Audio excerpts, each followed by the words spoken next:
Hello? Hello? What is this?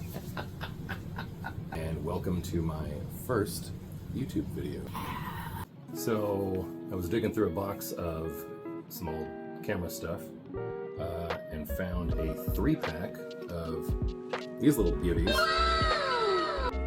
So, I'm going to try and crack this open, get the film out, and shoot it in a different camera.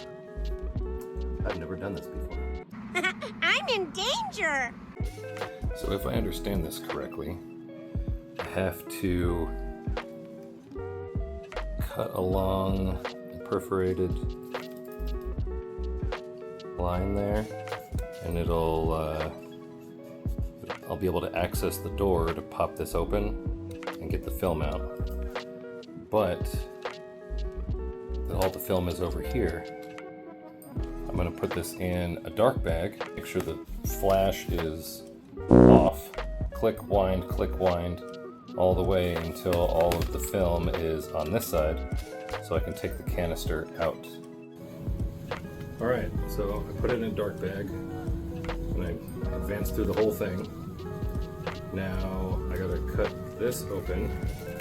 Actually, it feels like there's a little tab right there. They usually just pop a screwdriver in here to get these open, right?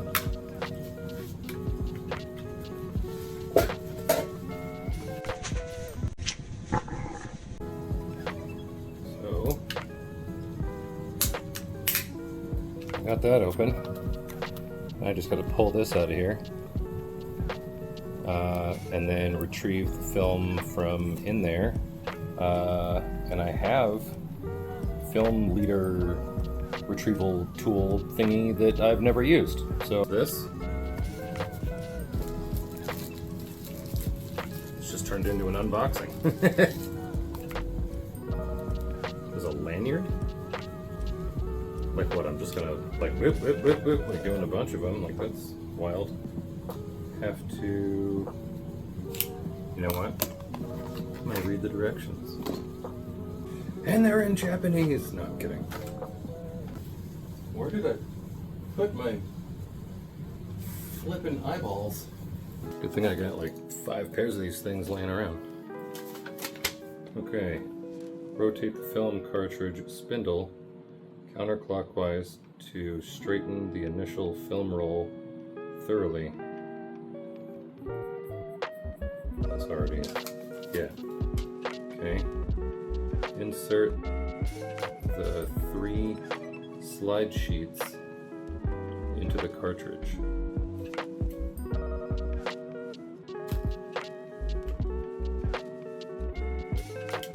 Oh, 1, 2, and 3. Stick those in there. Get in there. They make this look so dang easy online, unless I'm just riding the struggle bus, which is entirely possible. Alright, sweet. Okay.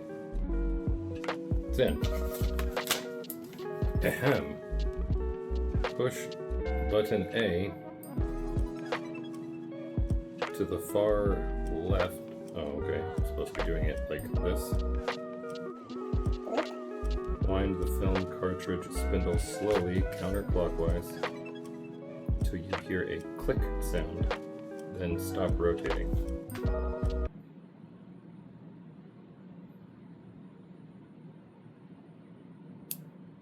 Press your index finger on the spindle and slide button B towards A until they connect.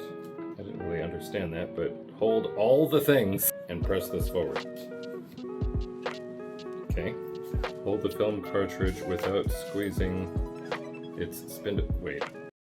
Okay, so hold the spindle still while you advance that.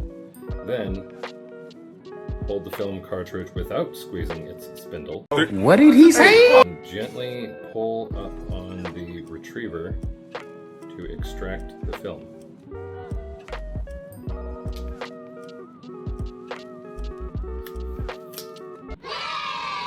That was easy. Even though I didn't make that look easy at all. All right. It's time to load this in something. Story time. So I was digging through a box of stuff that I hadn't really messed with. Camera gear that was given to me a long time ago, and I didn't know what it was or whatever. I was just like, oh, cool, camera stuff, thanks. I found this winder, and at the time when I saw this, I had no idea what it was. I didn't know what it was, I didn't know what it was for. I thought maybe it was like a battery grip or something, because my Canon digital camera had something similar, but it was for just holding batteries. It didn't, you know, the concept of winding film automatically didn't even enter my mind. So, yeah, I pulled this out of there, and come to find out it's... So, yeah, I was thinking to myself like, oh, wait a minute, I have OM-10. Nice. So I grabbed the OM-10, slapped this thing on it, put some batteries in it. Seems to work okay. I continued to dig in the box, find a little flash, put some batteries in it. It took like an hour for the capacitor to wake up from its decade-long slumber.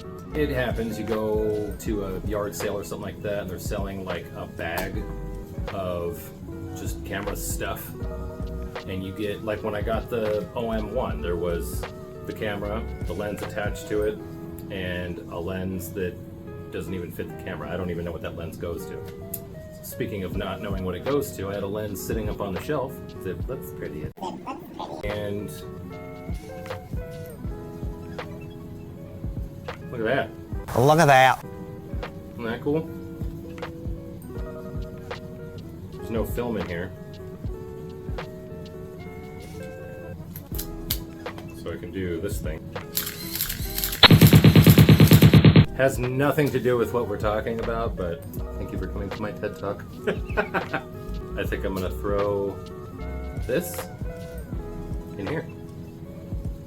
If you are new to film photography, or specifically new to vintage film cameras, one of the first things you need to check are the light seals, which are in this little groove right here, this little groove right, and it like jogs to the side or whatever over there, and along the door here. You know, you get one of these at an antique shop or something like that, they're probably going to be the original ones, and they're going to be brittle and gooey and gross, so they probably need to be replaced.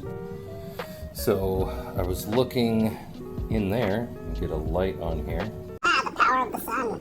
They look a little dirty, but they don't look all like flaking apart and weird. However, that's disgusting. All right here and right here needs to be cleaned off, and I'll have to put like a strip of new light seal material, which I do have on hand, before I throw this roll of film in here. So I got my piece of foam here. They come in really big sheets, and they come in various thicknesses. Pardon the mess, I've got a Yashica Matte 124G in pieces all over the place. It's a weird flex, but yeah, so now I cut this to fit right there. I got it all cleaned up and shiny, kinda. So I'm gonna trim this down, stick that on there, and we should be good to go. Now we just load this up in here. I realize this isn't the ideal camera angle for you to see what I'm doing. So now some people put it in here first, and then pull the film and tuck it in there. But since this is like already like pre-curled from it being in the disposable camera, I think I'm gonna put it in here first. Make sure that it's like snug on the little sprockets there. And then pull it.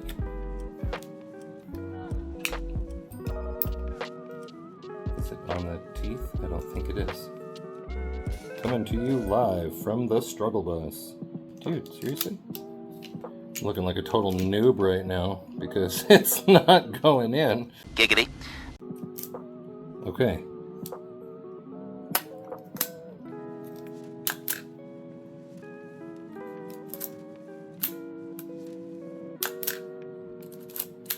Yay! I will shoot these and share some with you, I guess. That's what people do in these here videos, right? How do I turn this off? Several days later. So this would be the portion where I show you the negatives from my experiment, except for I don't have any. I talked to the lab lady, and she basically said that the film was so expired that I didn't get any usable images. She ended up not charging me for it, so yay Photoshop. Let me clarify, it's not so much that the film was too expired, like yes it was close to 20 years old. If the film, or in this case the disposable camera, isn't stored in some sort of climate controlled something, or like this was sitting in a box, in a camera bag, in a closet for however many years. It was like no ventilation in there. Temperature degrades the silver over time. Upon editing this video, I realized I didn't explain at all what the silver has anything to do with anything. The silver halide is actually what reacts to the sunlight and imprints the image on the film. So that's what I'm talking about. So that's why you might see some people storing their film in the refrigerator or the freezer, is because it slows the degradation of the silver. So if you're going to shoot expired film, the general rule of thumb is that you overexpose by 1 stop for every 10 years that the film is expired. So in this case, I overexposed by 2 stops. It didn't help it any because the film was already dead. So yeah, sorry about that. I don't have any images to show you from this little experiment. Brought to you in part by Nobody Cares. We did learn how to extract the film from a disposable camera, in case you would like to use that specific film type but have more control by putting it in a camera of your choosing. Okay. Thanks for watching, and I'll see you in the next one.